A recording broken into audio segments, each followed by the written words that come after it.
Bonjour mesdames, bonjour mesdemoiselles, bonjour messieurs et bienvenue à cette nouvelle édition spéciale.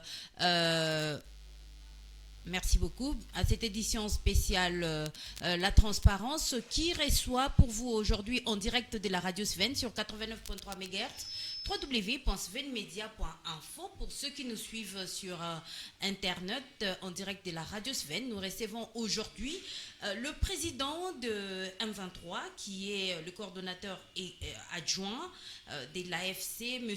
Bertrand Bissimois. Je ne serai pas seule à la présentation de cette émission. Nous serons ensemble avec Sifazi Aliura pour la version Swahili. Sifazi Aliura, amjambo.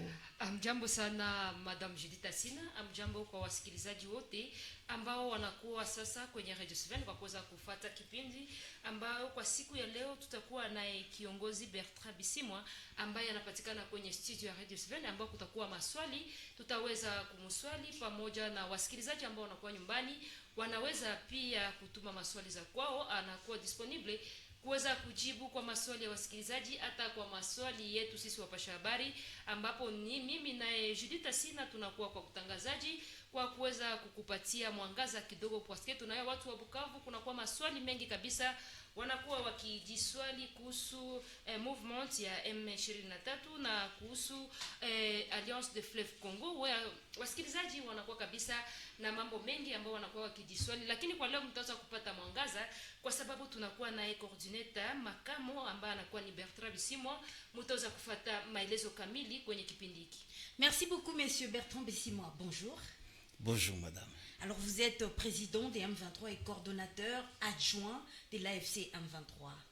Exact. Alors dites-nous, AFC M23 déjà, vous êtes en coalition, comment ça s'est passé, un partenariat, de quoi est-il question? Bien, vous savez que nous, au mouvement du 23 mars, nous militons pour la fin de l'exclusion dans ce pays. Nous militons également contre les oppressions, contre des populations civiles. Nous luttons contre les discours de haine et des divisions. Et nous luttons également contre l'insécurité qui est dans l'est du pays depuis belle lurette. Et à un certain moment, nous avons été rejoints par d'autres Congolais qui estiment aussi avoir des problèmes comme nous. Et lorsque nous avons fait l'analyse de tous ces problèmes, nous avons trouvé que nous tous, nous avons comme point commun et la mauvaise gouvernance qu'il y a dans le pays. Alors c'est ça ce qui nous rassemble, lutter contre la mauvaise gouvernance dans le pays. Et nous avons décidé de créer ce que nous avons appelé l'Alliance Fleuve Congo, qui est une plateforme qui contient plusieurs organisations politiques et civiles, mais également des mouvements politico-militaires, dans lequel, dans cette plateforme, nous exprimons notre désaccord avec la façon dont le pays est gouverné actuellement. Donc voilà ce que c'est l'Alliance Fleuve Congo. Alors, merci beaucoup. Retournons un peu en 2019. Félix Tshisekedi a confirmé lors d'un briefing que les M23 étaient bel et bien à Kinshasa pendant au moins... Bon, il a dit qu'il ne connaissait pas le temps qu'a pris les éléments du M23 à Kinshasa. Alors, dites-nous, en 2019, étiez-vous effectivement à Kinshasa et qu'est-ce que vous étiez en train de faire? Qui avez-vous rencontré? Bien, nous avions envoyé notre délégation à Kinshasa parce que tout simplement, nous étions inscrits dans la logique du règlement pacifique des conflits qui, vous savez, commence déjà à un certain moment à déranger tout le monde dans l'est du pays. Nous étions dit qu'avec l'avènement de M. Tshisekedi à la tête du pays, que c'était une opportunité pour faire la paix. Nous avions vu son programme de réconciliation et de sécurisation de la partie est du pays. Et nous pensions que nous avions notre pierre à apporter pour que les choses puissent finalement se normaliser dans les pays. Alors, nous avions envoyé nos délégations à Kinshasa pour aller porter un message fort à M. Tshisekedi, lui dire que nos forces étaient prêtes à faire une reddition sans condition pour participer, comme contribution de notre organisation à l'avènement de la paix dans le pays. Parce que M. Tshisekedi, c'est quelqu'un avec qui nous avions été en contact depuis longtemps dans l'opposition et nous planifions beaucoup de choses ensemble à l'époque. Alors son accession au pouvoir était une opportunité pour nous pour faire la paix. C'est ainsi que nous avons envoyé une délégation à Kinshasa pour aller lui amener le message en lui disant, écoutez, nous sommes prêts à faire une reddition sans condition pour que finalement la paix revienne au pays. Et nous avons rencontré ces délégués, notamment le ministre de l'Intérieur, avec d'autres conseillers de la présidence de la République, avec qui nous avons travaillé pendant 14 mois. Et nous avons convenu un certain nombre de choses. Lui-même nous a proposé de pouvoir constituer des forces spéciales qui pouvaient se projeter facilement dans des zones de conflit et aller apaiser, stabiliser la région. Il nous a même proposé de faire partie de sa garde personnelle. Le chef de l'État, Félix Tshisekedi. Tout à fait, tout à fait. Il nous a proposé cela. Nous lui avons dit que nous sommes des citoyens du pays et que c'était lui le commandant suprême et que nous étions prêts à entrer dans n'importe quel programme où il pensait que nous avions les moyens et la capacité de pouvoir apporter notre connaissance et notre expertise. Et après, il nous a demandé de rentrer dans nos bases et qu'après, il pourrait nous rappeler pour qu'on commence déjà la mise en œuvre de ce sur quoi on s'était mis d'accord. Et au retour dans nos bases, 2 semaines, 3 semaines après, eh bien, ces forces lancent des opérations contre nos forces qui étaient positionnées sur les hauteurs de Sabinyo. Et alors là, on ne comprenait plus rien. On s'est dit, mais qu'est-ce qui se passe? On appelle Kinshasa. Kinshasa nous dit, non, vous voyez cette armée-là, nous ne la contrôlons pas encore. C'est une armée qui continue à contrôler M. Kabila, parce que c'est lui qui a créé cette armée. Mais nous allons faire en sorte qu'on arrête cette offensive qu'ils ont lancée contre vous. On a subi l'action de l'armée congolaise pendant presque un mois, sans nous défendre. Alors, quand nous avons vu que les choses continuaient ainsi, et que l'armée n'arrêtait pas, par contre, ils prenaient de plus en plus d'initiatives offensives contre nous, c'est à ce moment-là que nous avons décidé de nous défendre. Et alors, nous avons assumé, nous nous sommes défendus, nous sommes allés dans la base ou la position militaire des FARDC qui nous attaquaient. Nous les avons neutralisés, nous avons pris leurs armes, et c'est ce que nous avons commencé à utiliser jusque le jour où nous avons atteint Bunagana. Alors, dites-nous, parce que vous confirmez que vous avez bel et bien été à Kinshasa, c'était sur invitation du président Tshisekedi, vous vous êtes fait inviter. Comment cela s'est-il passé? Nous étions en contact avec ses conseillers, comme je vous ai dit, avec également son ministre de l'Intérieur. Okay. Et à ce moment-là, c'était Gilbert Kabanda. Kankonde. C'est avec lui que nous étions en contact et nous étions convenus qu'il fallait que nous venions.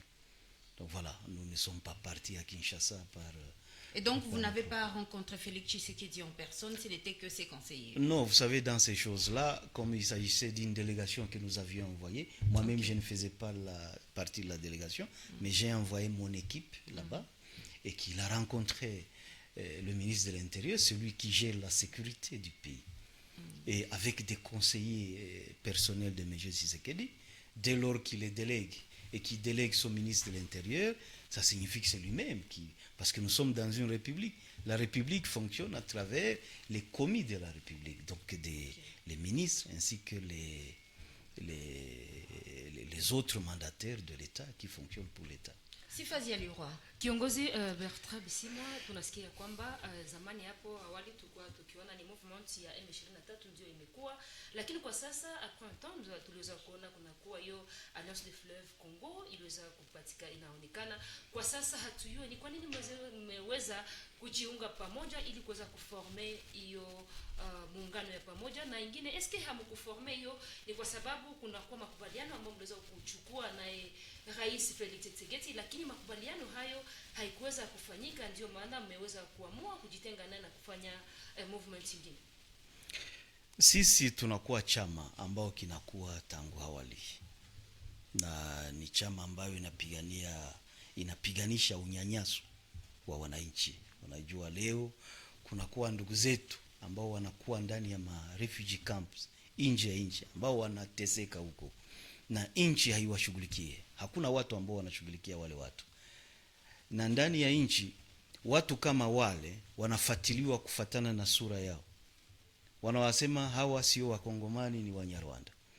Na watu wote wafanya siasa wanaikamata kama shida ya nchi, wale watu wabaki ndani ya makampi ya refugee. Wamekisha kufanya miaka 30 huko na wanateseka. Na hata government ya Kongo iliweza kupatia wananchi silaha. Labda hapa hamkuiona sana, maana Bukavu yetu ndio maana nashukuru watu wa Bukavu, maana hawaingie sana mwa hivyo vitu. Lakini hapo Kivu au Nord Kivu ya kaskazini, watu walikula nyama za watu. Nikusema waliua wenzao ambao wanaangalia sura, wanasema huyu sio Mkongomani, wanampiga, wanamuua, wanakula nyama. Ile hali sisi tulikataa. Tunasema hapana. Sisi tulifunzwa, tulikoma ndani ya majamii zetu, baba zetu, mama zetu hawakutufundisha kama hiyo ndio tabia ya ungwana ndani ya nchi. Alafu tukasema tunaenda kupiganisha hiyo. Na ndio maana tuliingia msituni, na mpaka leo tunaendelea kupiganisha zile siasa ambao zinatenganisha watu. Hapa awali tulikuwa si sote, makabila zote zilikuwa pamoja. Lakini siasa ambayo ilikuwa natoa Kinshasa ndio ilikuja kututonganisha, kwanza kuonesha kama hawa ndugu yako ambao ulikomana naye, ulizaliwa naye fasi moja, wanakuambia huyu sio Mkongomani, sio ndugu yako, ni adui yako. Hizo siasa sisi hatuzitaki, maana hizo siasa zinatugabula, na wakati zinatugabula tunapoteza nguvu. Wale watu ambao wanatoka nje wanakuja wanapora mali, maana hatuko pamoja. Alafu sisi hiyo ndio ilikuwa shida yetu. Alafu tukakuwa tunasema sisi nia yetu ni kuleta security kwa watu wote hapa Eastern DRC. Lakini nyuma zaidi tukakuja kuungwa mkono na ndugu zetu ambao walitoka fasi nyingi, province zingine, wakakuja wakatuambia kwamba nao wanakuwa na shida na hizo government za Kinshasa. Alafu tukafafanua mambo, tukakutana kwamba sisi sote kitu ambayo inatuunganisha ni uongozi mbaya wa nchi. Sisi ambao tunasema security kwetu, tunasema unyanyaso ukwishi umalizike, tunasema watu wapate kazi, vijana watumike vizuri, tunasema mavilaje zetu zikuwe na security, zianze kuproduire, barabara ijengwe. Na wao wakasema ndio na sisi tuna shida, maana huyu mjamaa aliiba kwa kura, sasa anajipatia power ya nchi bila kuwin kwa elections. Alafu tukasema sawa, tujiunge pamoja basi, sisi sote tupiganishe uongozi mbaya ndani ya nchi. Na ni hiyo tulijenga hiyo chama ambao kinaitwa leo Alliance Fleuve Congo, ambayo inakuwa platform.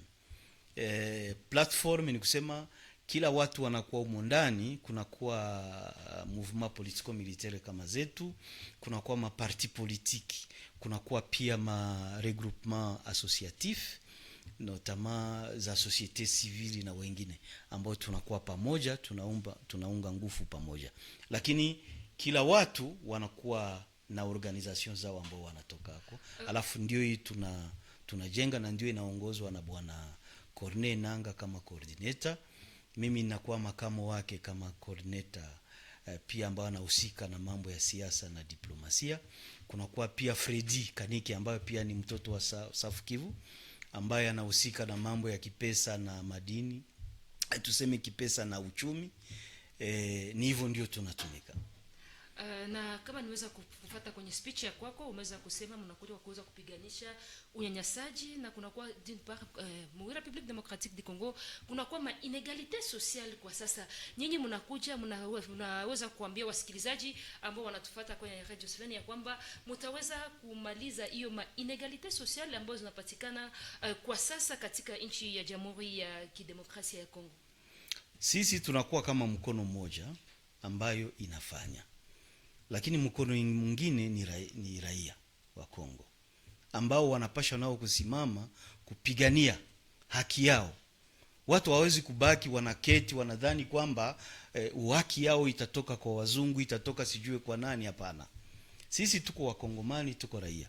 lakini pia na raia wengine inaomba wanaleta yao mchango. Watu wasikae kikao peke yake kuchunga vitu yote vifanyike na wengine. Hapana, hapa tulikuta raia wananyanyaswa sana. Ukatembea mwingine hapo nakutana watu wote wakisha kukimbia vijijini wanakuja hapa mjini, na kila mtu anakuja kutafutisha security hapa mjini. Ni kusema huko kwetu kuvijiji hakuna kitu, hakuna security, watu wanakufa bure. Nakumbuka hapo awali huko FDLR ambao zilikuwa zinatoka Rwanda, hao watu walifanya genocide Rwanda, walikuwa wanaviolewa mama yetu kule. Hii ambao wanaita hospital ya Panzi ilikuwa inajaa na wale wa mama ambao walikuwa wanakuwa viole kule ndani ya vijiji, lakini hakuna mtu alikamata hatua ya kusema acha ni kanushe ama ni piganisha ya mambo ambayo hao jamaa wanakuja kufanya kwetu. Hakuna mtu. Watu wote walifunga miguu, wanafunga kinywa, wanakuwa kama hawajui kusema, hawajui kupigana, hawajui. Hapana bwana. Sisi tulikataa hiyo mambo. Tunasema hapana. Sisi tunakuja kusimamisha yale. Hatupendi tuonelewe. Watu kunyanyaswa hivi haiwezekani. Angalia kwa mfano ngambo za uchumi. Hizi kampuni ambazo zinatumika kwetu zinafanya mambo ya madini. Sheria ya kidini ya kimadini inasema nini? 10% ya pesa ambao wanapata hapo inapaswa kutumika hapa kwa province yetu kuweza kufinanse makazi ya maendeleo. Wanasema pia 5% ama 5% ya pesa ambao wanapata hapo inapaswa kutumika hapo fasi ambapo hiyo company inatumikia, ili kusaidia makomunote lokal kuweza nao kujenga, kufanya maendeleo. Lakini hizo pesa zinakuliwa na watu wa Kinshasa bila hata kuheshimu raia yetu ya hapa. Unaona? Na ile ni unyanyasi ambao sisi tulisema tunakuja kusimamisha.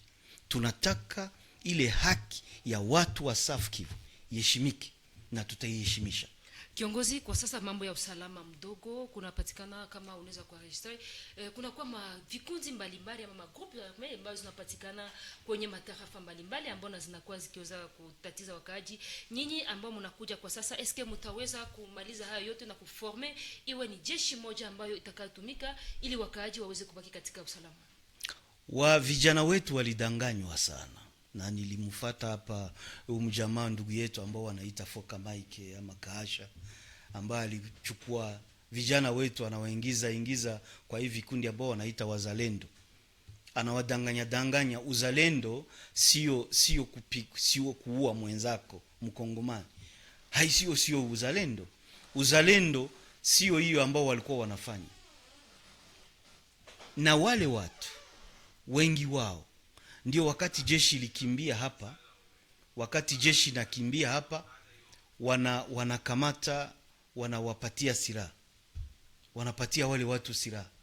Na mliona hapa video zilitembea hapa, vijana wadogo, watoto wadogo walikuwa wanakamata silaha. Mtu ambaye anajua kupigana anatupa silaha, anapatia mtoto ambaye hajui kutumikisha hata silaha. Kwa nini? Ili aende auwe ndugu zake, aende apore mali ya ndugu zake, aharibu. Na anaanza mlifata hapa wakati piaje ilikuwa. Wale watu ambao walikuwa mobilized na huyo ndugu yetu Kaasha ndio wanafanya mambo hapa mabaya, wanaua watu. Uliona walitupa mabomu wakati tulikuwa hapo ku Place de l'Independance ku meeting. Hiyo mabomu haikutuua sisi, iliua raia yetu. Sasa wakati ambao unapigania unasema wewe uko mzalendo, lakini unaenda ua raia ambao hawakufanya kitu. Hiyo sio uzalendo, hiyo ni upumbavu peke yake. Mzalendo hawezi akapiganie regime. Mzalendo anapigania inchi, ana protect inchi. Sio kupigania uongozi. Uongozi inaweza kuwa pia mbaya na inaweza kuwa ina viole constitution ya inchi. Mzalendo anapaswa simama kuprotect inchi, kusema nyinyi ambao mnaongoza mko watu wabaya, mna viole constitution ya inchi, mnaongoza vinchi vibaya. Sisi tuko wazalendo, tunasimamia inchi.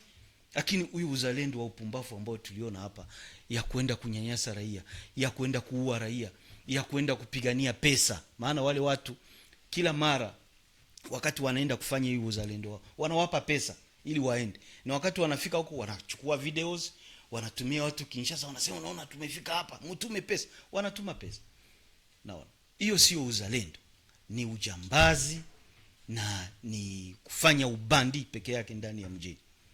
Alors, Monsieur Bertrand Bissimois, plusieurs rapports des experts de l'ONU confirment que la présence de l'armée rwandaise qui vous accompagne. Alors, quels sont les accords que vous avez signés avec le Rwanda et qui va payer ce prix-là de cet accord que vous avez signé avec le Rwanda pour que l'armée rwandaise vous accompagne dans cette lutte? Moi, je vais vous poser aussi une question.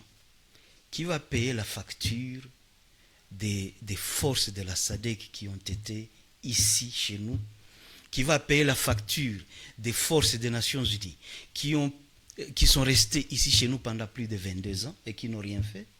Qui va payer la facture des forces de mercenaires qu'on a envoyés, plus de 10 000 mercenaires à Goma, pour tout simplement tuer les Congolais? Qui va payer la facture des FDLR qui ont été accueillis ici chez nous, utilisés dans notre propre armée par M. Chilombo, et pour tuer des Congolais, pour créer l'insécurité qu'ils ont sémée ici à l'est du pays? Qui va payer tout ça? Et donc, voyez, vous n'êtes pas pour accompagné par l'armée rwandaise? Je suis en train de terminer votre question. D'accord. En ce qui concerne l'armée rwandaise, moi je vais vous dire que ça c'est une vaste blague. C'est une vaste distraction.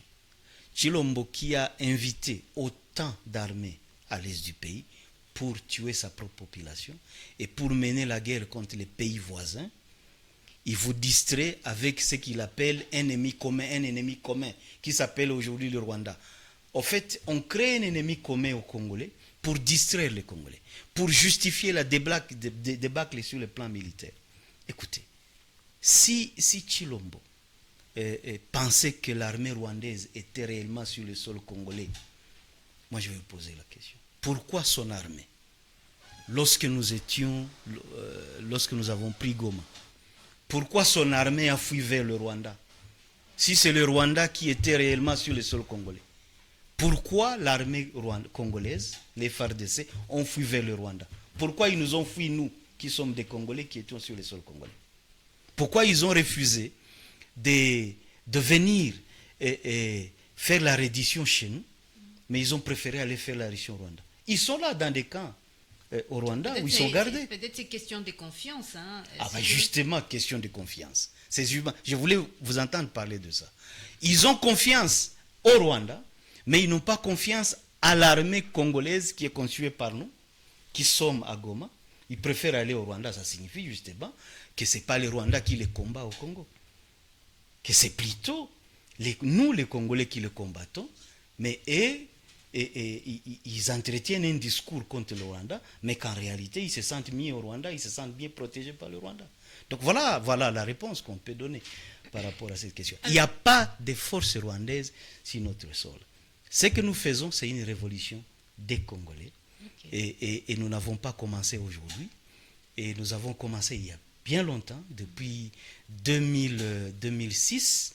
Nous sommes dans cette lutte pour pouvoir faire en sorte que la sécurité puisse revenir dans la partie est du pays. Et nous sommes suffisamment engagés là-dedans et nous allons faire en sorte que la sécurité puisse revenir. Tout ce que vous voyez ici, vous pouvez voir parmi nos soldats, il y a des Tutsis.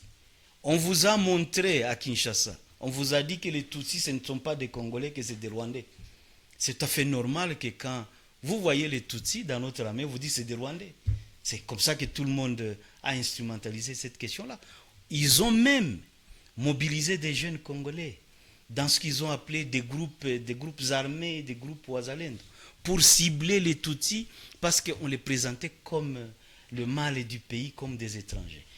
Or, ces Tutsis-là, la plupart de leurs familles viennent de faire 30 ans dans des camps de réfugiés. Et le gouvernement congolais a refusé de les rapatrier au pays parce que, on les présente comme des étrangers. Donc aujourd'hui, ces gens-là, si nous ne faisons pas la lutte que nous faisons, ils vont devenir des apatrides. Et aujourd'hui même, ce n'est plus la question seulement des Tutsis. On commence à parler même tous les Baswahili. On dit les Baswahili, ce ne sont pas des Congolais. Eh bien, des Baswahili doivent être chassés de nos terres. Écoutez, le Congo nous a trouvé sur nos terres. Lorsqu'on a créé le Congo en 1885, avec la conférence de Berlin, nous étions sur nos sols. Vous, les Baswahili, vous étiez ici. Si le Congo ne veut plus des Baswahili, le Congo doit partir et nous laisser nos terres. Si le Congo ne veut plus des Batutsi dans cet espace où ils étaient, le Congo doit partir et leur laisser leur terre. Donc il n'y a pas à réfléchir deux fois par rapport à de telles questions.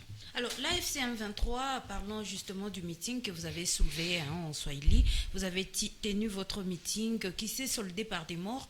Plusieurs observateurs que nous avons reçus ici dans notre média estiment que c'est le moment pour vous, qui êtes les nouvelles autorités, de demander aux services des renseignements de reprendre. Parce que si peut-être ils étaient là, cela n'allait pas se passer. On n'aurait pas autant de morts, c'est des morts de plus, ainsi que des blessés. Bon, ce qui est vrai d'ailleurs, c'est que il ne faut pas faire comme si avant que les FARDC ne quittent Bukavu, que tout s'est passé bien. Je ne pense pas.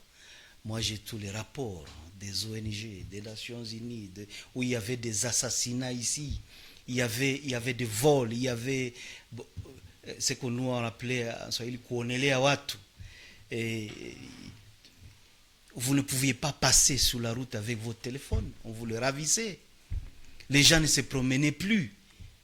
Et c'était l'insécurité totale. Et lorsque nous avons battu les FARDC du côté de Kavumu, d'ailleurs à ce sujet-là, je tiens à préciser que nous avions prévenu le monde entier à travers un communiqué.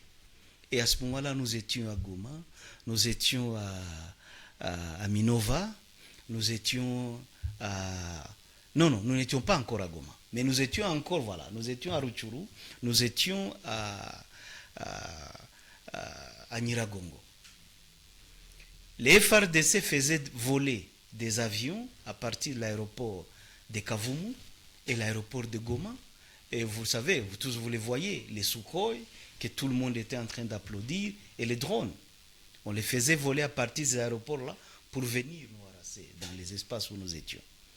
Et nous avons fait sortir un communiqué. Nous avons dit, nous ne voulons plus nous battre. Nous, ce que nous voulons, c'est qu'il puisse y avoir un dialogue.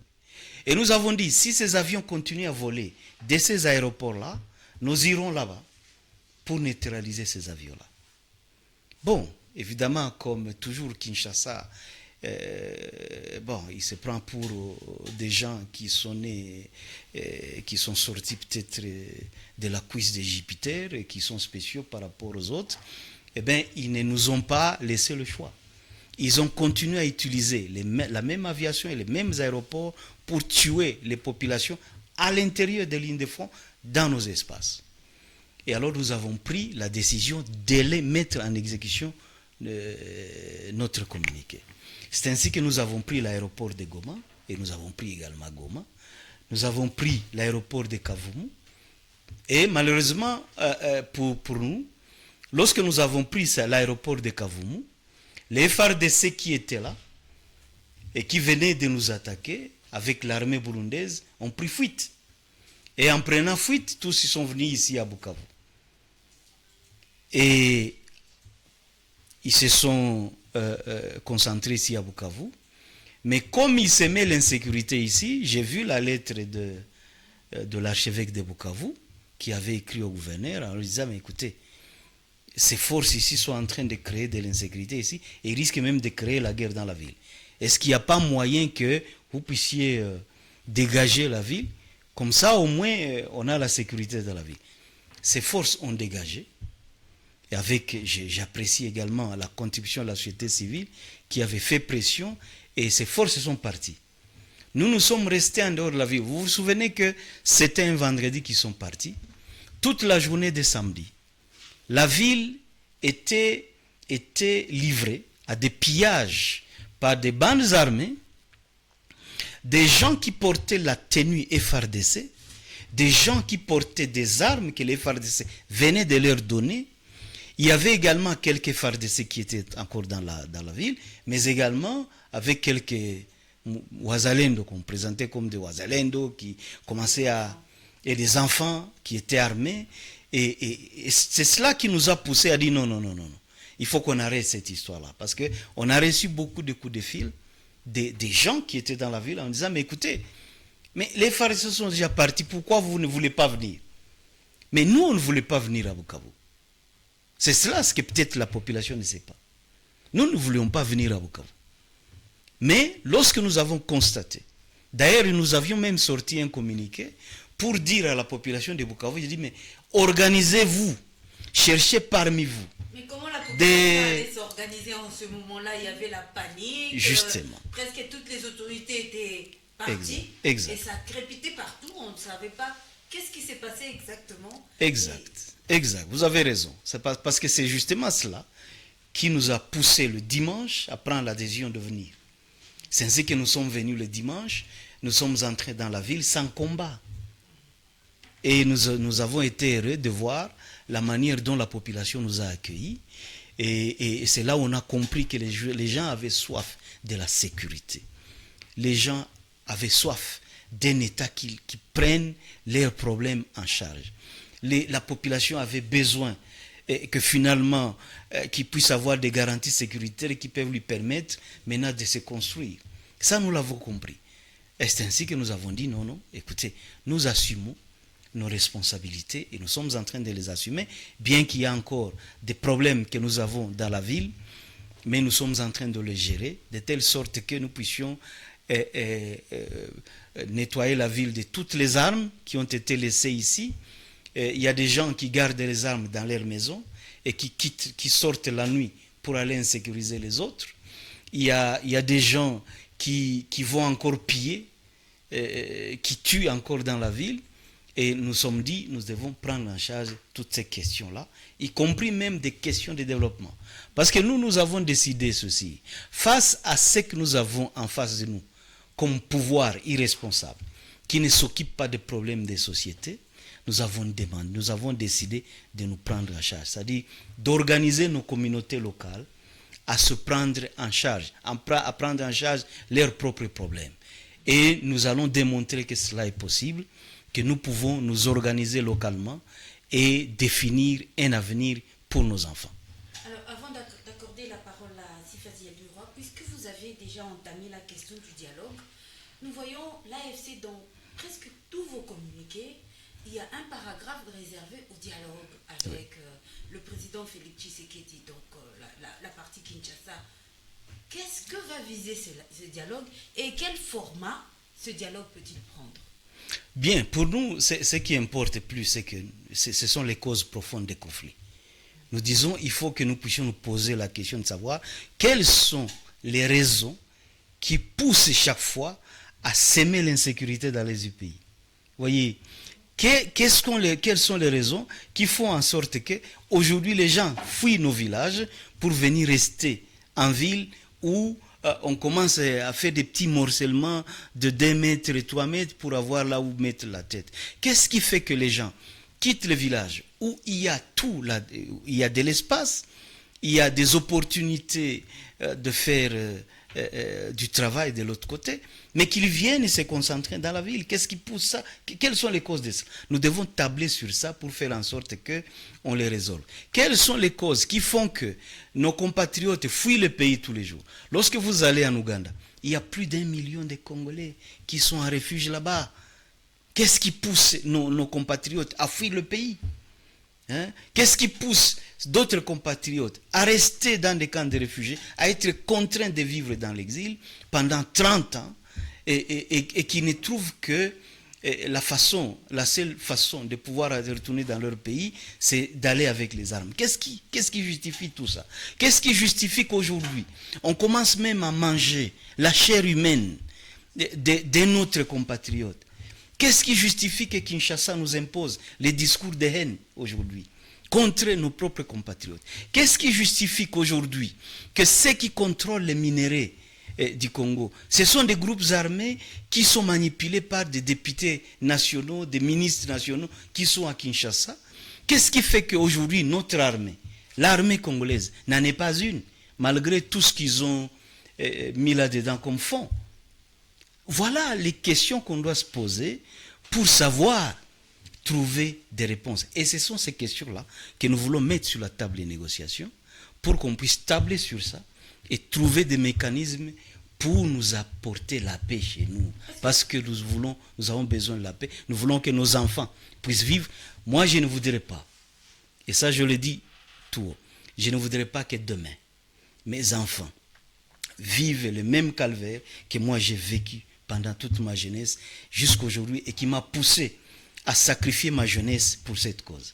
Alors, est-ce que vous y croyez vraiment? Le dialogue, on en a toujours eu en République démocratique du Congo, et à l'époque de Kabila, il y en a eu vraiment beaucoup. Le dialogue n'a jamais amené des solutions, à part peut-être le partage du gâteau. Qu'est-ce qui peut expliquer que ce dialogue que vous proposez soit différent des autres dialogues? Ce qui est différent des autres dialogues, c'est que nous comptons négocier les questions des sociétés, les problèmes des sociétés. C'est ça ce que nous comptons négocier. Nous ne sommes pas partisans du partage de pouvoir. Nous ne négocierons pas nos postes au gouvernement, nous ne négocierons pas nos grades au sein de l'armée. D'ailleurs, une armée qui n'existe pas. Vous voulez aller entrer dans une armée qui n'existe pas, que nous sommes en train de battre tous les jours sur les champs de bataille. Donc, ce que nous voulons négocier avec le gouvernement congolais, ce sont les problèmes de notre population. Nous voulons trouver des mécanismes pour apaiser l'Est du pays, pour faire en sorte que le Congolais, partout où il est, il ne puisse plus être en face d'un gouvernement irresponsable. Nous voulons que le gouvernement qui va être mis en place dans ce pays soit un gouvernement qui rassure tout le monde, qui protège tout le monde, qui définit un avenir pour notre jeunesse, qui définit un avenir pour nos enfants. Voilà ce que nous voulons. La question des partages des pouvoirs, nous n'en voulons pas, et nous l'avons toujours dit. Certains d'entre nous ont été des éleveurs. Certains d'entre nous ont été des cultivateurs. Certains d'entre nous ont été des enseignants. Certains d'entre nous ont été des businessmen. Dans un environnement où la sécurité est garantie pour tout le monde, je peux vous dire que personne ne fera la politique. Tout le monde voudra aller dans le secteur privé. D'ailleurs, vous savez que ce que nous prenons aujourd'hui, c'est justement le développement du secteur privé et la réduction des fonds que l'on dépense pour entretenir le train de vie des acteurs politiques. Il ne faut pas que le politicien de ce pays soit le plus riche de la République. Il faut qu'il soit le plus pauvre, parce qu'il sert la population. Ceux qui doivent être des riches dans ce pays, ce sont les enseignants, ce sont les militaires, ce sont les policiers, ce sont les agents de renseignement, ce sont des cadres de l'administration publique. Voilà ce que nous prenons. Les politiciens doivent être les plus mal payés de la République pour qu'ils comprennent que les autres secteurs du pays qu'ils ont tués dans ce pays, ce sont ceux-là qui apportent, qui amènent le développement. Le secteur privé, c'est celui qui crée de l'emploi, ce n'est pas l'État. C'est faisable et nous y croyons, nous avons tout un programme pour ça que nous comptons déjà à expérimenter à partir des espaces que nous contrôlons, et nous allons le faire. Kiongozi Bertrand Bisimwa, tunaweza kusikia kwa masemi ya kwako, unasema kuhusu mambo ya dialogue. Dalekao kuna kuwa dialogue ambayo Kinshasa inawaita kwa pamoja ili muweze kuzungumzia masuala ambayo inaonekana. Eske hiyo dialogue haitakuwa kama ile ambayo tuliweza kuona hapo awali, munaingia hapo banapatia maposte na inabakilia pale, lakini population ambao mlikuwa nasema muna défendre bakue mu stabilité, bakue mu standard iko moya, hiyo population ambayo ilikuwa nasubiri mengi kwenyu, mais après le dialogue banapatia maposte munikana chini, lakini la population inabakia tu ikisufuri, kuna kwa ukosefu wa barabara, kuna bakia tu hali ya usalama mdogo. Eske haiko kwa hiyo sendo tena population inaweza participer dans le cas kuna kwa tena dialogue?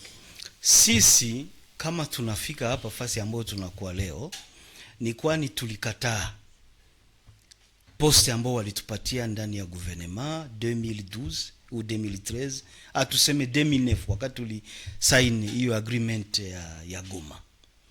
Walitupatia ranka ndani ya jeshi, walitupatia pia maposte mu gouvernement, lakini wakakataa kutatua shida ambayo ilituma sisi tuchukue silaha. Tulitoka mwa hivyo vitu tukasema hapana. Wakati hamutatue shida ya wananchi, mukanipatia mimi kazi, munapatia askari wangu ranka, hiyo haimalize shida ya wananchi, maana mtoto wangu atateseka kesho.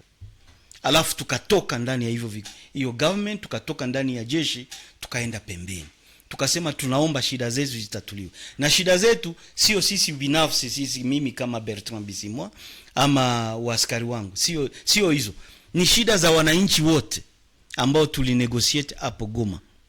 Alafu tukajiweka kikando, tukasema osilonta hizo shida zitatuliwa, sisi tutabaki pembeni. Naona. Na leo hii tunasema nini? Tunasema sisi na government ya Kongo kukakuwa kikao ya kufanya negotiation. Maana unajua kila vita inamalizika vizuri kwa maongezi, lakini bwana Tshisekedi hapendi maongezi. Lakini tukabahatishwa tunapata hiyo kikao ya maongezi. Sisi tunaenda sumulia shida za Wakongomani. Kwa nini kwetu ndio watu wanakufa kila siku? Kwa nini kwetu ndio watu wanakimbia vijijini wanakuja ndani ya town hapa Bukavu? Kwa nini kwetu ndio wanamke wanaharibiwa kila siku maisha yao? Kwa nini kwetu ndio watu wanauawa kama wanyama? Kwa nini kwetu ndio kunakuwa vikundi vingi ambao vinachukua silaha? Kwa nini kwetu? Hizo shida zote tutakaa tuzizungumzie na tupate njia ya kuweza kuzimaliza. Hiyo ndio sisi tunazo. Maana katikati yetu kunakuwa watu walikuwa walimu, kunakuwa ambao walikuwa wanachimba udongo, ni walimaji, kulikuwa watu walikuwa wafugaji, na tukapata security huku kwetu. Hakuna mtu wangu hata mmoja ambaye atapigania vitu ya siasa. Kila mtu ataenda na kuwa mlimaji, kila mtu ataenda na kuwa mtu wa kuchunga ngombe ama kuchunga mbuzi ama kukuwa mwalimu, na atatosheka.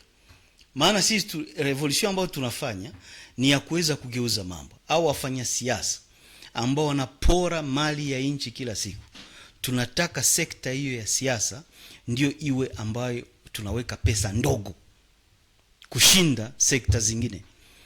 Hiyo maisha ya wafanasiasa ambao wanakuja hapa, mnawaona wao ndio wako na gari nzuri, wao ndio wanakuwa na nyumba nzuri, wao ndio wanajenga, wanafanya. Hiyo hatutaki. Tunataka mtu ambaye atakuwa na pesa nyingi, ikuwe ambaye anafanya makampuni, anafanya business, hiyo jeunesse ambayo inafanya business.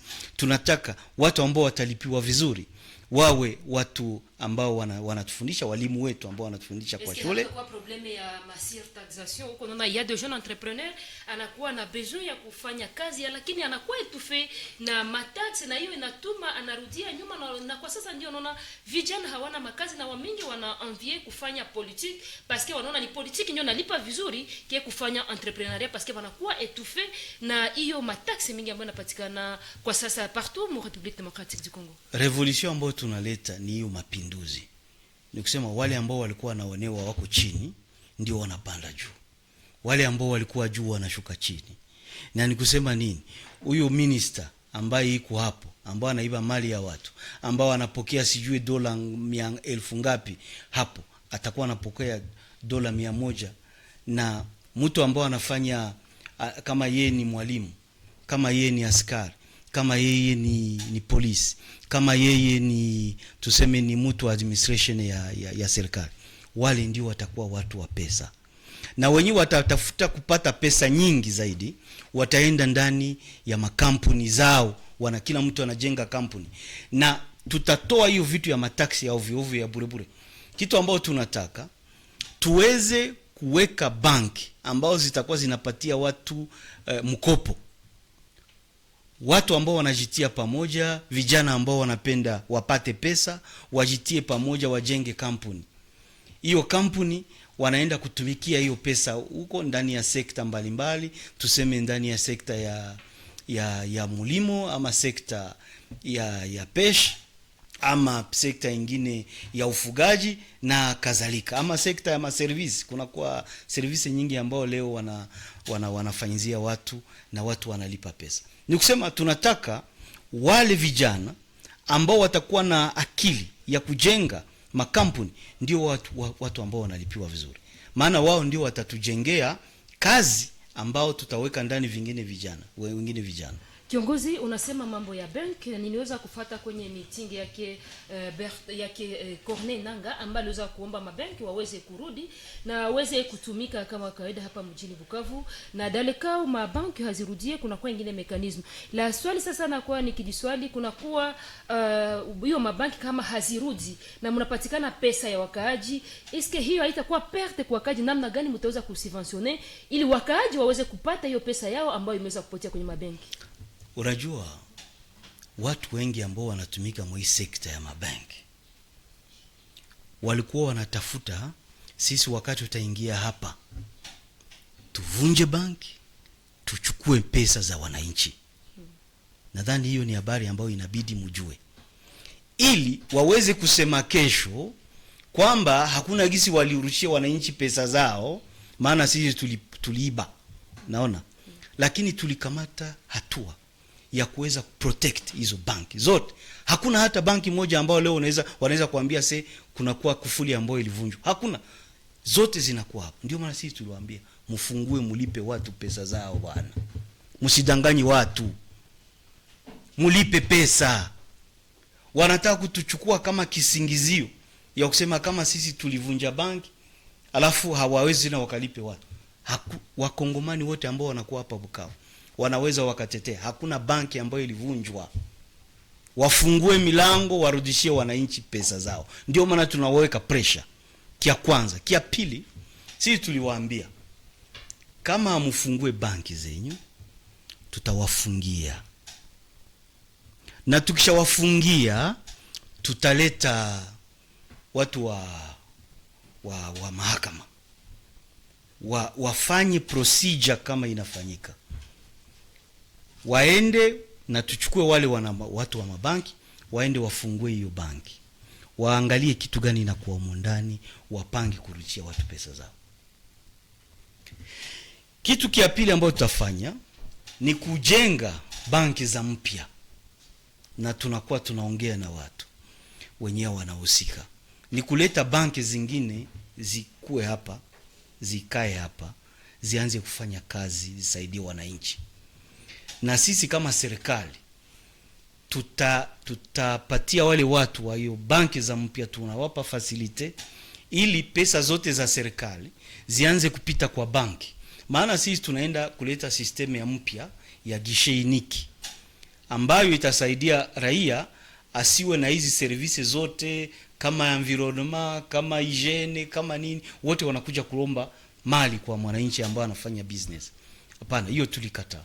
Tunataka kuwe banki moja ambayo kila mtu atakuwa anapita hapo analipa. Au watu wa serikali wasikuwe nafuata mtu fasi anafanyia business. Mtu analipa, haki ya serikali inaishia hapo. Naona. Alafu na hii itasaidia banki kuweza kutumika. Na kila mfanyakazi awe na konti yake kwa banki. Wakati tunamlipa tusikuje aseme tumpatie pesa kwa mkono, hapana. Ni kusukuma pesa kwa konti yake, yeye anaenda kuchukua huko. Naona. Kila mtu ambaye anafanya biashara asipitishe pesa kwa mkono ama kuweka kwa mfuko, hapana. Aende kwa banki, aseme mimi nataka kununua vitu, sijue kama ni shini. Toa pesa, anaambia anapana order, hiyo pesa yake inaenda kwa huyo mtu ambaye atanunulia vitu huko shini. Yeye anaenda huko shini, wanamsukumia vitu, anakuja na vitu yake hapa. Hiyo ndio system ambayo tunapenda tulete ndani ya nchi. Alafu itasaidia wananchi na itasaidia nchi kuweza kujijenga. Kiongozi, bado sikia kurizika na swala ambalo nimeweza kuuliza kuhusu benki kwa wale ambao wanakuwa parce qu'il y a des banques privées na kuna kuwa mabenki ambayo inakuwa ni ya serikali na zimoja zina dependre directement na Kinshasa, kama tunaweza sema Kadeco, na wengine wana dependre directement na Kinshasa, na kuna kuwa pesa hizo za wakaaji ambazo zinapatikana kwenye benki hizo. Namna gani wale wakaaji wanaweza kurecuperer tena hizo francs ou bien dans les cas où hawazirecuperer? Nyinyi kama viongozi wapya, namna gani mnaweza kurudishia wakaaji hizo pesa? Nilisema hivi kwamba sisi tuliwapatia hao watu wa mabanki warning, tuliwaambia tunataka mfungue banki zenyu, mupatie wananchi pesa zao. Ndio tunajua kwamba kuna kwa bank central ambayo inakuwa Kinshasa, ambao ndio inawatumia pesa, inawapatia order waweze kupatia watu pesa. na hiyo banki inakuwa Kinshasa. Tunajua hiyo. Na hiyo banki ambayo inakuwa Kinshasa ndio iliweza kufungia hizi banki haki yao ya kutumika. Na nataka wananchi wajue hiyo. Kama siasa za Kinshasa ndio za ambao zinatia wananchi ndani ya shida. Maana hapo awali tuliona kwamba hii wakati ya RCD, wakati ya AFDEL, banki zilikuwa zinatumika. Lakini kwa leo Kinshasa inakamata hatua ya kuweza kufunga banki ili watese wananchi, waue wananchi na njaa. Alafu sisi tuko tunatafutisha njia ambazo zinaweza saidia wananchi waishi, wapate pesa zao. Ndio maana tunaweka pressure kwa hizo banki wafungue, wapatie wananchi pesa zao. Na wale wenye hawatafungua, sisi tutatumikisha njia zingine. Na moja ya hiyo njia ni kusema tuingie mu procedure judiciaire ambayo inakubaliwa na haki na sheria, ili tuweze kufungua. Tutaita wale watu wa bank, tunawaita, tunafungua pamoja. Mtuambie kitu gani kinakuwa huku na murudishie watu pesa zao. Na njia ingine ya pili ni kuweza kujenga banki za mpya ambazo zinaweza saidia wananchi kuendelea kunafanya transaction zao. Maana unajua leo dunia inatumika na banki. Transaction zote za kipesa zinafanyika kwa banki. Inchi nyingi leo hawezi enda hakuna na $10,000 aseme upite kwa mpaka, haiwezekani. Lakini watu wetu inaomba wanaendelesha kufanya business yao. Alafu inaomba tujenge banki za mpya ambazo zitasaidia raia kwa kuendelea kunafanya business. Asante Avani Rodifio Judith Asina micro. Kuna kwingine question mais inakuwa kuhusu usalama hapa mjini Bukavu. Kuna kuwa chaque jour ni makai ya insécurité ambayo inaripotiwa hapa mjini Bukavu. Kuna kuwa ba malfrats ambao wana attaquer ba paisible citoyen chaque jour. Nikiwaza mnakuwa mkifanya rapport ya monitoring na mnasikia kuna kuwa makwe na mareko ambao kuna kuwa mabandi ambao wana attaquer population. Na nyinyi mnawaza namna gani kusécuriser les populations anatanda wakati kutakuwa police ambayo itakuwa hapo kwa hiyo muda kidogo kwa kuchunga maelema ya polisi ije, namna gani mnawaza kusekirize population ya mji wa Bukavu? Leo hii tunakuwa na strategy mbalimbali ambao jeshi yetu inatumia ili kuweza kulinda mji wa Bukavu. Na hizo strategies siwezi nikazisema hapa. Lakini tunakuwa na jeshi yetu ambayo iko tayari. Na kila mara wakati ambapo mtu anasikia kwamba anakuwa musalama mdogo, kunakuwa namba ambazo security yetu itapatia watu ili wao wanaita kwa hizo namba na wapate msaada haraka. Kunakuwa special force yetu ambayo tuliweka fasi fulani ambazo zinakuwa strategic, na fasi zingine ambazo hizo tunaita mapoint show za mvile za na kando ambazo zitapermit jeshi yetu kila wakati ambapo mkaaji anaita anasema mimi hapa ninaingiliwa, jeshi ifike pale kwa dakika 2 dakika 3.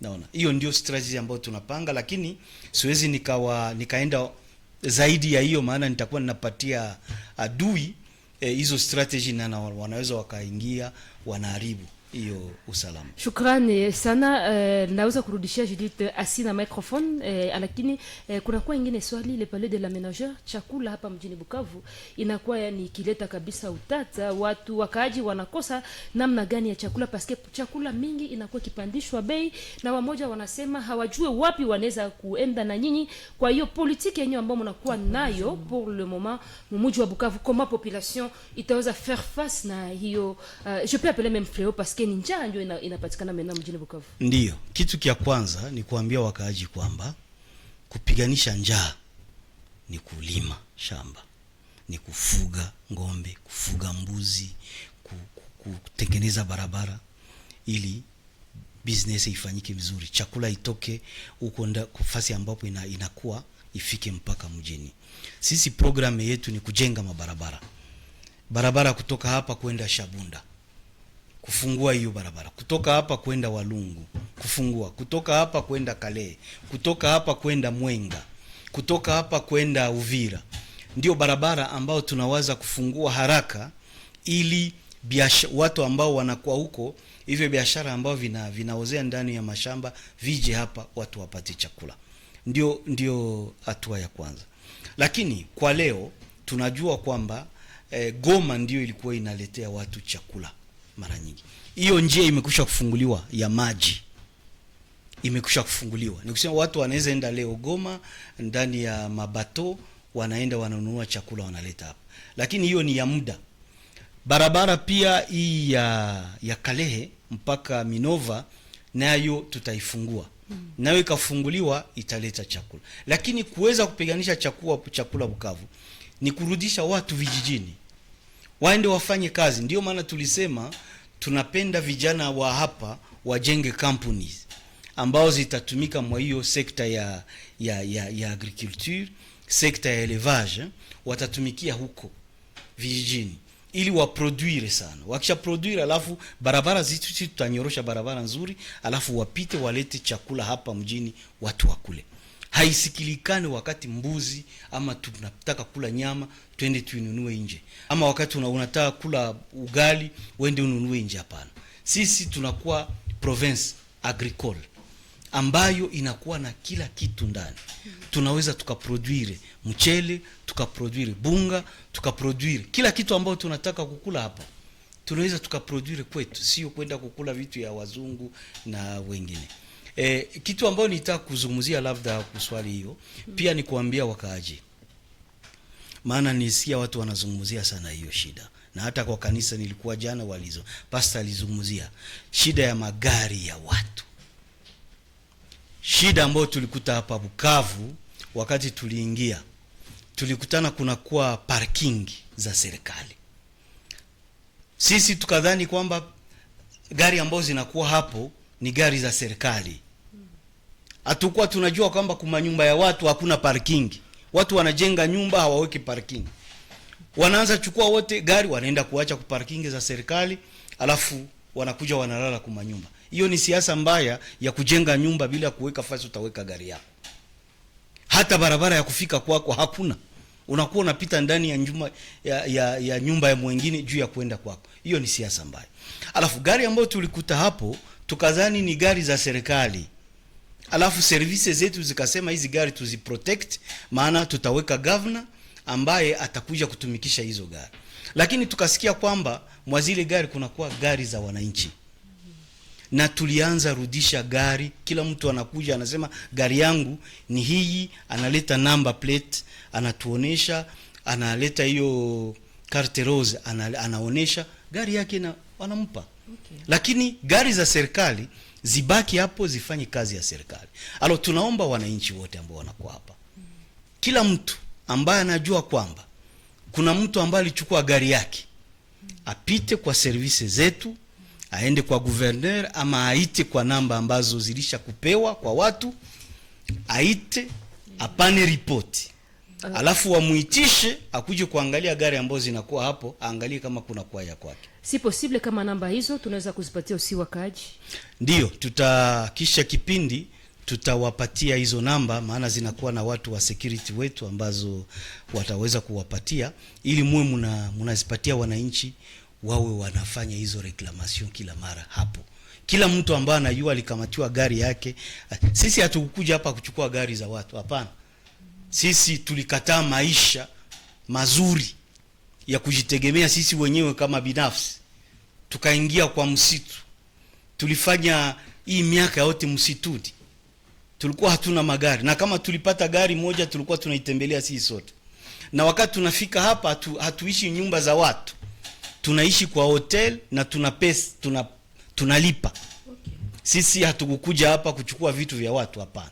Sisi tulikuja kukomboa watu na kujenga mji wetu. Merci beaucoup Bertrand Bessimois.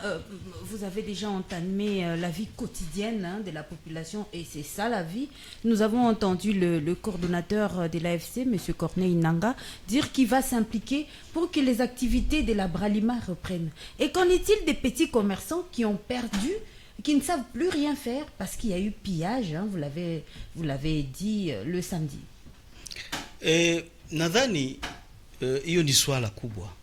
Ni swali kubwa ambayo inaomba watu wakae na tusaidiane sisi. Okay. Watu ambao walipora mali ya wengine ni wakaaji wa Bukavu. Na mimi ninataka kuwaomba ndugu zangu, sisi sote ni watu wa Bukavu na tunajuana mateso. Haiwezekani mtu ambaye alisumbukia kitu kyake miaka 10, 15, 30 uende umchukue mali yake ambayo ilikuwa namsaidia kuishi na kukulisha watoto alafu ifanye ya kwako. Hiyo sio siasa ambayo sisi tunaleta. Tusaidiane. Kila mtu ambaye alichukua mali ya mwingine amrudishie bwana. Arudishe.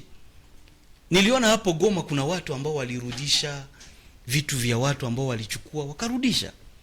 Lakini na sisi hapa Bukavu tunaweza tukarudisha, kusaidiana. Ndio siasa ambao inakuwa hapa Bukavu tangu zamani, kuweza kusaidiana. Ukasikia mwenzenu anakuwa na shida, unaenda unamsaidia. Sasa kwa nini kuchukua mali ya mwingine ambayo alitesekea na kuifanya ya kwako? Hizo siasa za hivyo haziwezi kutusaidia kwa kitu. Lakini kama kuna kwa mwananchi ambaye anajua kama kuna mwananchi mwingine alichukua mali yake, alichukua vitu vyake, serikali yetu inakuwa hapa, anakuja anafanya complain yake kwetu na anatuonesha fasi vitu vyake vinakuwa. Jeshi yetu itamsaidia kufika hapo na kuweza kuchukua vitu wanamrudishia. Hiyo ndio tunaweza kufanya. Sasa na kitu sasa ambao wengine tutafanya ni kuweza kujenga security kwa watu wote, ili kila mtu sasa aweze kujifanyizia yake namna ya kutafuta pesa kupitia hizo kampuni ambazo niliwaambia. Kila mtu anaweza kajenga kampuni. Kesho kila mtu atajenga kampuni. Wakati tunafungula banki ambazo zinaweza zikapatia watu credit, wakati tutafungua barabara ambazo zinaweza kufanya watu waende vijijini, wakati tutaleta security kule vijijini, watu wataanza kutembea na kufanya biashara bila shida na kila mtu atajipatia pesa. Au watu wa Bralima tulisema tuwasaidie, maana tunajua maisha mingi ya Bukavu hapa inakuwa kama inakuwa finance na maaktivite za Bralima. Paske tunayo watu wengi wanakuwa na vilabu hapa ambavyo wanauza hiyo pombe ya Bralima, Fanta au mavitalo ya Bralima. Na hiyo maisha ya hiyo kampuni inasaidia maisha ya watu wengi hapa. Ndio tulisema hiyo kampuni kama hiyo ni kuisaidia, maana ukaisaidia unasaidia family nyingi hapa ambao wanauzisha hiyo product ya Bralima. Ndio maana tulisema tutaangalia namna gani tunaweza saidia Bralima. Lakini inakumbusha wananchi, kama ni wao walienda kuiba mali ya Bralima, ni wao walienda kupora hivyo vitu ambavyo vinakuwa ndani ya Bralima, utaenda unapora vitu ya Bralima huko, tuseme mashine yao, wewe utaifanyisha nini? Naona utaifanyisha nini? Niliona hata wanawake wanabeba milango, wanabeba madirisha. Sema sasa watu hivi vitu wanaenda kufanyisha nini? Hiyo vitu ingelikuwa vizuri tusaidiane virudi, vibaki hapo kwa Bralima. Bralima ianze tena kufanya kazi yake. Alors, merci beaucoup. Nous sommes en train de parler du climat des affaires. On parle des jeunes. Ici, dans la ville de Bukavu, je ne sais pas si vous l'avez remarqué, il y a un fléau au sujet de la consommation de boissons fortement alcoolisées. Quelles mesures comptez-vous prendre pour ces fléaux qui tuent les jeunes à petit feu? Vitu kama hivyo, sisi ndani ya eneo ambao tulikuwa huko Goma na Ruchuru, pombe kama hizo za kulevya sisi tulizikataa, tulizipiga marufuku, na hakuna mtu anaingiza pombe kama hizo mwa hizo eneo yote. Hakuna. Maana ni pombe ambao zinaharibu wa jeunesse yetu, zinaharibu vijana, zinaleta maafa mengi, watu wanapigana, wanauana hata kwa hizo, kupitia hizo pombe. Na hata hizo pombe nao zinaua watu wakati unaikunywa kunafika kiwango ambako ile pombe inakuua. Ndio maana tulipiga marufuku mwa hizo eneo zetu, na hiyo tunaenda kuifanya pia hapa. Tulisema tuweke kwanza governor na watu wake ambao watamsaidia, na tunaweka pia meya wa mji ambao watachukua sasa mipango ajili ya kumaliza hiyo shida ya hizo pombe. Alors, nous allons prendre une question importante sur l'exploitation minière qui a été, dont le coordonnateur a parlé même le jour du meeting. Hein. Vous êtes arrivé, l'AFC M23 est arrivé à Bukavu au moment où il y avait vraiment beaucoup de tiraillements entre le gouvernement provincial ainsi que des sujets chinois qui exploitaient les minéraux de manière tout à fait illicite. Alors, il a été dit lors du meeting que tout membre, tout cadre de l'AFC est interdit d'exploiter les minéraux. Alors, dites-nous comment allez-vous procéder pour l'exploitation minière. Nous avons vu avec le gouvernement de Kinshasa des militaires sur des sites miniers. Est-ce que, avec vous, vous pouvez garantir à la population que le code minier sera respecté? D'abord, je dois vous dire ce que nous faisons chez nous, là où nous avons commencé par libérer, du côté par exemple de Rubaya. Et parce que je peux dire que c'était le premier site minier qui s'est retrouvé dans notre espace.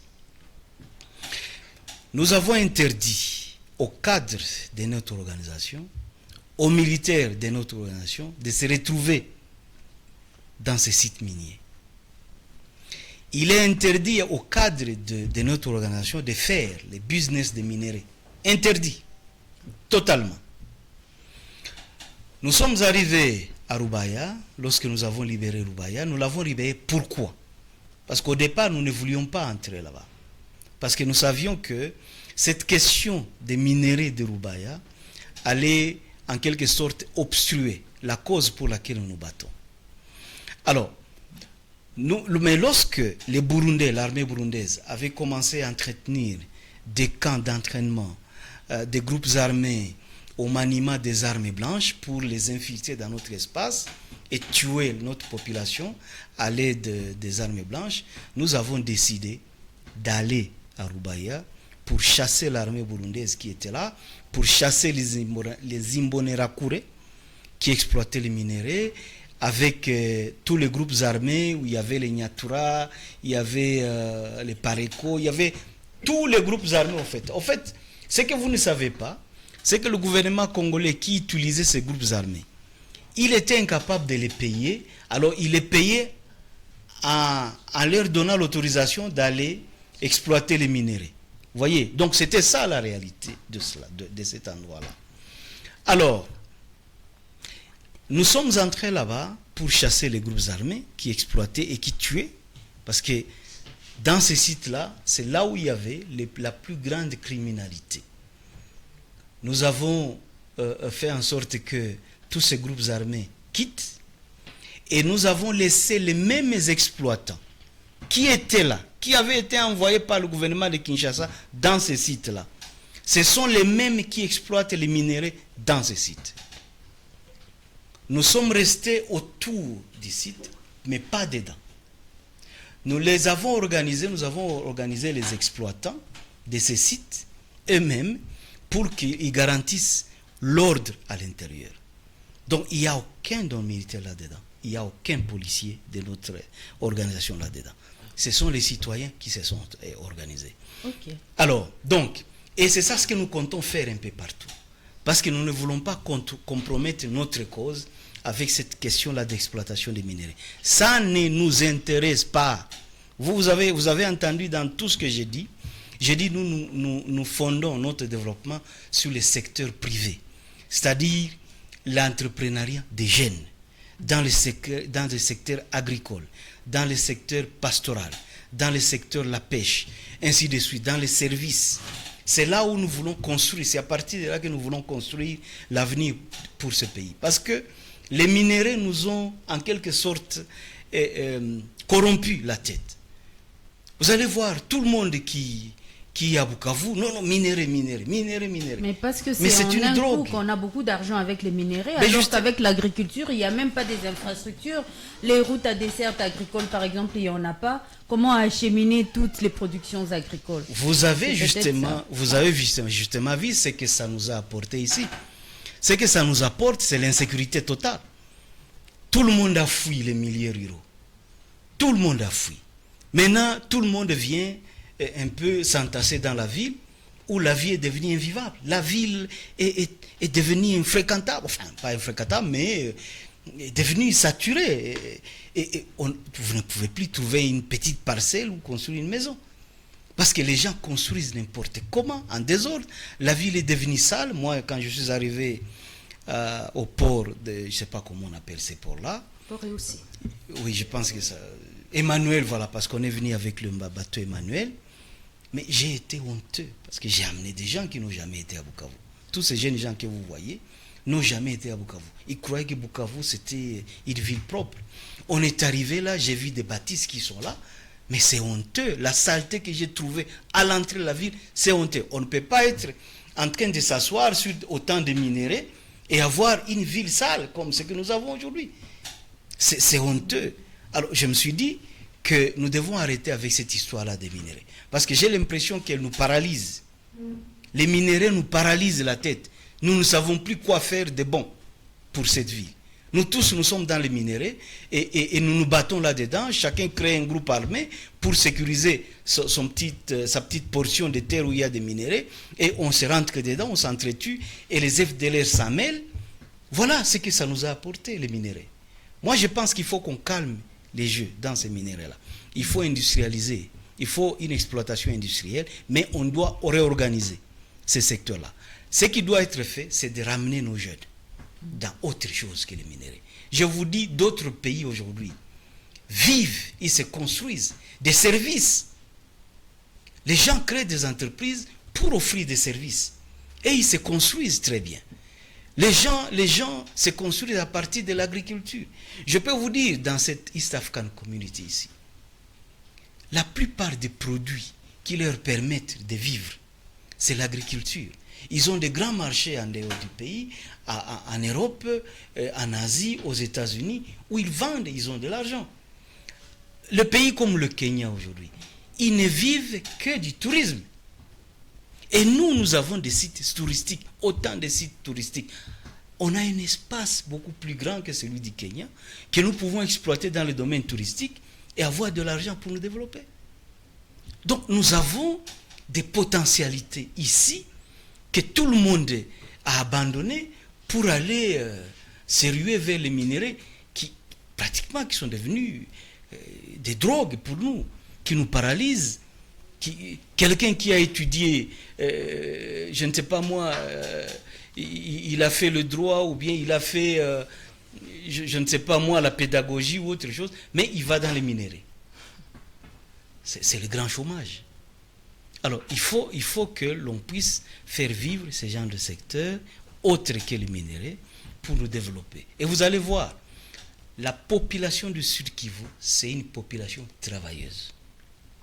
Il suffit qu'on l'organise dans différents secteurs pour qu'il se développe. Moi, j'ai vu quand nous avons envoyé une délégation ici, à Bukavu, la ville était sale. Mais il a suffi qu'on organise la population pour que tout le monde aille vers ce travail-là et pour que la ville se retrouve déjà propre. Et les gens ont travaillé avec courage, avec joie, et ils se sont rendus compte que eux-mêmes peuvent assainir la ville.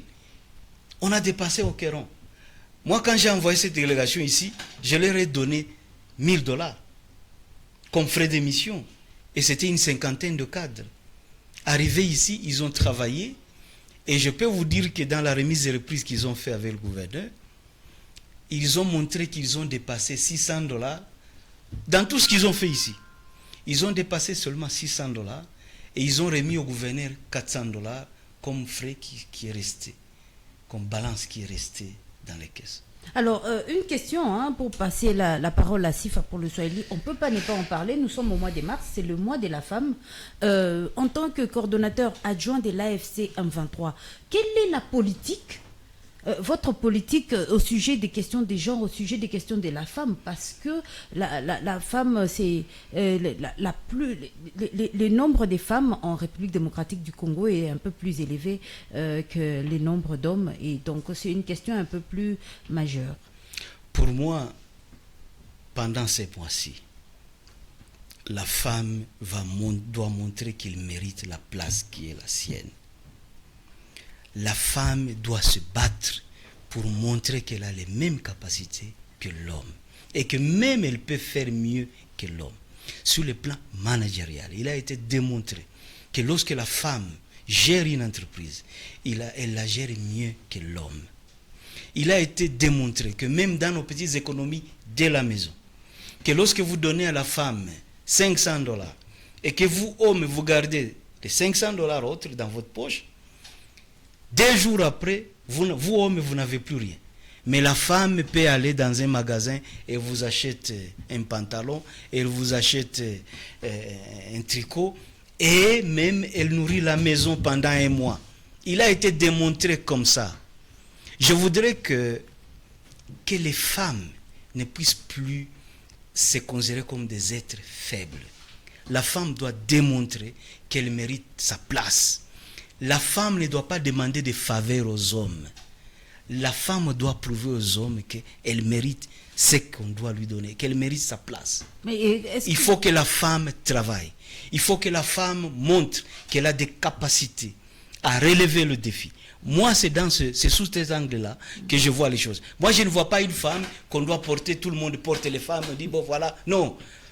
Moi, je veux que les femmes méritent leur place. Parce que les femmes ont la capacité de pouvoir faire mieux. Monsieur Bertrand Bissimois, qu'on se le dise, l'AFC M23 est entré, donc les femmes ne peuvent pas vous approcher comme ça si facilement, hein, ça on doit le dire, étant donné tout ce que vous avez comme artillerie militaire, les femmes sont un peu plus sceptiques à tout ça. Qu'allez-vous faire pour effectivement accompagner ces femmes et qu'elles se sentent plus à l'aise avec vous? D'abord, je me sens à l'aise d'être entre 2 femmes. Et je ne pense pas que ma présence ici au milieu de vous vous menace. Et nous avons une armée qui fait son travail et qui est approchée par tout le monde. J'ai vu des photos à partir de Goma où j'étais. J'ai vu des photos des jeunes filles, des jeunes femmes qui allaient se photographier avec nos militaires, bien que nos militaires étaient armés. Il y avait une certaine collaboration entre la population et nos militaires. J'ai constaté cela. Je n'ai pas vu une femme qui a peur d'approcher nos soldats. Je ne l'ai pas vu. Monsieur le coordonnateur, peut-être parce que nous sommes des femmes journalistes, raison pour laquelle on s'est approché de vous. Est-ce que vous avez entamé des consultations avec des organisations féminines issues dans la ville de Bukavu pour vous approcher de ces femmes-là? Et vous savez, nous avons passé tout notre temps ici en train de recevoir les gens. Et d'ailleurs, je vous dis que ce qui nous intéresse, nous, c'est faire en sorte que chaque citoyen de ce pays, de cette contrée, soit rassuré sur le plan sécuritaire. S'il y a des femmes qui se sentent en insécurité, je peux vous dire que nous sommes prêts à intervenir, à mobiliser toute notre armée pour protéger cette femme-là qui se sent en insécurité. Nous sommes prêts pour ça. Nous voulions aller voir les femmes violées. Malheureusement, notre temps ici est très limité parce que nous voulons faire passer un message très fort contre tous ceux qui s'en prennent aux femmes pour leur dire que la récréation est terminée. Nous ne voulons plus voir dans ce pays des femmes qui se font violenter, que ce soit à la maison, que ce soit dans la rue, que ce soit dans l'Inganda, que ce soit partout ailleurs. Nous voulons que la femme soit protégée par tout le monde. Le jour où nous apprendrons qu'une femme s'est fait violenter, celui qui aura touché sur une femme ce jour-là, il servira de modèle à tous les hommes qui maltraitent les femmes. Et je peux vous le dire, aujourd'hui, nous sommes en train de concevoir une législation en cette matière-là qui est beaucoup plus rigoureuse. Nous allons humilier en public les hommes qui maltraitent les femmes ou les hommes qui violent les femmes. Et ceux qui vont les humilier en public, ce sont les femmes elles-mêmes. Nous allons organiser vikao vyenye tunaleta wa mama wanaweka pale bwana ambaye alionea bibi, ambaye aliviole bibi, tunamweka wale wa mama, alafu wanamtukana, kama watampiga fimbo, kama watamtemea mate, wamuhimilie watu wote waseme huyu ndio mtu ambaye anaonea wanawake. ile tutaifanya na ile tunawaza italeta hewa mpya kwa kila mtu, na hiyo sene ambayo tunaona kwa hospital huko kwa Panzi, hivi vyote vitakwisha. Maana hatutaki nchi yetu image ambayo itauzishwa kwa watu iwe image ya violence ya wanawake. Hapana, tunataka iwe image ya wanawake ambao wanasimama, wanaheshimika, ambao wanaleta mchango yao kwa uchumi wa nchi, ambao wanaleta mchango wao kwa maendeleo ya nchi. Hiyo ndio sisi tunataka. Okay, sifa ya leo kwa kwanza kabisa kumaliza hiyo emission yetu, emission special ya siku ya leo kiongozi, lakini unasema mnakuwa mkitia mwanamke mbele mu nomination ambayo tuliweza kuona genre culturel haikuwa assez respecté parce que tuliona ni mwanamke mmoja tu ndio aliweza kutajwa kama meya makamu wa mji wa Bukavu. Atuye kama peut-être nomination zitakuya hiyo question ya genre itakuwa ikiheshimika. Ndio maana tulisema wanawake inaomba wanapiganisha wamerite fasi yao. Unajua sisi wakati tunafanya vitu kama hivyo ni watu ambao tunakuwa nao hiyo wakati, ndio tunaangalia competence zao na tunachagua watu. Maana sisi kitu ambao inatusisha sana ni kusema nani ambao ataletea wananchi hiyo resulta ambao tunataka kufikia. Hiki ndio tunaangalia. Alafu kama wale watu ambao wanakuwa mbele yetu tunaona kwamba ni mwanamke ndiye anaweza kaifanya, huyo mwanamke tutamchukua, tunaweka hapo. Wanawake wako wadogo ndani ya hii kikundi ambayo tulikuta hapa Bukavu. Ndio maana kwa leo ninaambia wanawake, muamke, amkeni. Muje muingie ndani ya chama, mtumikie wananchi. Mnakuwa na capacity kubwa za kushinda hata wanaume. Mnaweza mkafanya vizuri kushinda wanaume. Alafu muje msiogope. Msiseme wale watu wanakuwa na silaha. Hapana, jeshi inapaswa kuwa na silaha juu ya kulinda wananchi. Lakini muje muingie ndani ya chama, mchukue nafasi yenu hapo. Na nyinyi muoneshe kama mna capacity za kusaidia nchi na kujenga nchi. Swala la mwisho kabisa kwa wasikilizaji, tunaona mji wa Bukavu kwa sasa haina jela. Est-ce que population na kwa kijiswali comment mji wa Bukavu itaendelea bila jela, parce que avant Mose kuingia hapa mjini Bukavu tuweza kuona wale ambao prisonniers walikuwa kwenye jela mbalimbali waliweza kuondoka, na kwa sasa hakuna, on dirait que Bukavu hakuna prison, hakuna jela. Comment ville inaweza kuendelea, ou province inaweza kuendelea bila jela? Ndio, hii ni swali kubwa. Na nataka kuwakumbusha kama sisi tulivunja jela. Ni watu ambao walikuwa hapa mbele ndio walivunja jela, na waprisonier wenyewe walikuwa ndani ya jela wakakimbia. Sio sisi. Tulikutana hiyo hali inakuwa hapa. Lakini tulisema tuweke viongozi wa mji na wa province ambao wanaweza kusaidia kujenga jela na kuweza, maana hiyo jela ndio itasaidia sana hawa mabandia ambao wanazunguka hapa tuwaweke huko. Kunakuwa nafasi ambayo tunaweka, lakini hiyo nafasi inakuwa ndogo. Hiyo nafasi iko ndogo. Sasa wakati jela itamalizika kujengwa, tutawasukuma huko kwa jela. Ndio inakuwa mission ya moja ambayo tulipatia governor wa mpya ambaye atafanya. Lakini tumpatie muda ili aende na jenga. Nadhani hiyo jela itajengwa tena mara. Na sio hapa peke yake. Walivunja jela pia hapo Goma. Lakini bahati yetu huko Goma, hiyo jela ya Muzenze tayari ilikuwa imeuzwa kwa mtu mwingine. Sasa huyo mtu akachukua hatua kwamba atajenga jela nyingine ngambo ya Sake. Na hiyo jela ya Sake ilikuwa imekwisha kumalizika, lakini kulikuwa kumekosewa milango na madirisha. Sasa tulimpatia order, warning ya mwisho, tunasema jenga, tia milango, tia madirisha, hiyo jela ianze kutumika. Nadhani wiki kesho hiyo jela inaweza anza kutumika na tutaanza kuweka wale majambazi huko. Mesdames et messieurs, merci beaucoup. C'était un plaisir de vous avoir dans cette émission spéciale. Nous ne saurons pas terminer toutes les questions. Prochainement, nous allons prendre les grands sujets qui est un fléau également pour la RDC, qui est celui de la justice. Merci, Monsieur Bertrand Bissimois. Je rappelle ici que vous êtes président du M23 et coordonnateur adjoint de la branche AFC M23. Merci madame, c'était un plaisir d'être au milieu des dames et pour les rassurer. Et c'était un plaisir également de parler à notre population pour la rassurer et pour lui demander surtout de se promener comme elle veut. Il n'y a pas de restriction de liberté de promenade ou de circulation dans cette ville.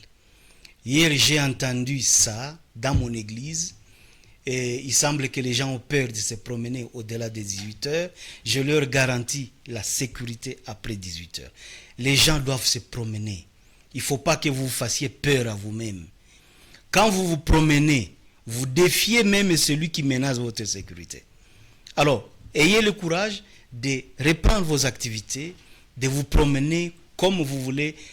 La ville de Bukavu, c'est votre ville. Vous ne devez l'abandonner à personne. Vous devez prendre en charge votre vie et vous promener comme vous voulez.